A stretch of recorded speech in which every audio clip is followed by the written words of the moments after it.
if I look at it as a security decision maker or security analyst, I understand, and you're showing it now, the celebration by Hamas and Palestinian Islamic Jihad, the two jihadi, Islamist, violent terrorist organizations. They celebrated as victories after all these days, after the brutal attack of October 7th, 23, in which 1,200 people were murdered. Many people were brutally murdered and tortured and raped. They now celebrate it as a victory, which means it will give them an incentive to attack again. And they said so.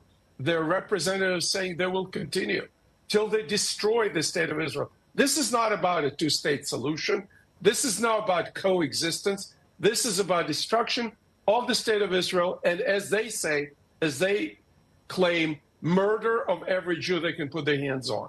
So I'm of very mixed opinion here. I do not know whether 42 days beyond that, beyond the release of 1,904 Palestinian detainees, among whom there are dozens and hundreds, 150 murderers, mass murderers, and repeated terrorist offenders.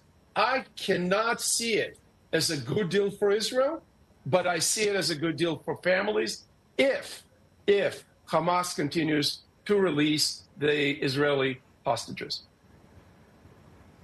It's a very troubling, this point that you've brought up here. So what is the way forward? There is the need for a political solution. How do you see that? Well, Benjamin Netanyahu, the prime minister, and the Trump administration said that in the end of the day, Hamas cannot rule Gaza. I wholeheartedly agree. But in order to achieve that, you cannot have this deal right now.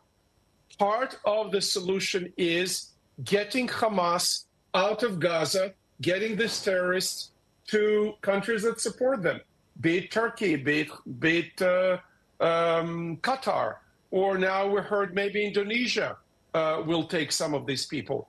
But Gaza needs to rebuild, for sure. The education system that teaches young children to murder Jews needs to be deeply reformed and revised. And look, Gaza is on the coast of Mediterranean. It could be a gem of resorts, of tourism. And this is what Hamas brought to their own land, to their own country. And people say Israel needs to live side by side with the Palestinians. Yes, by all means, if the Palestinians stop their multi-decade quest of destruction of the state of Israel.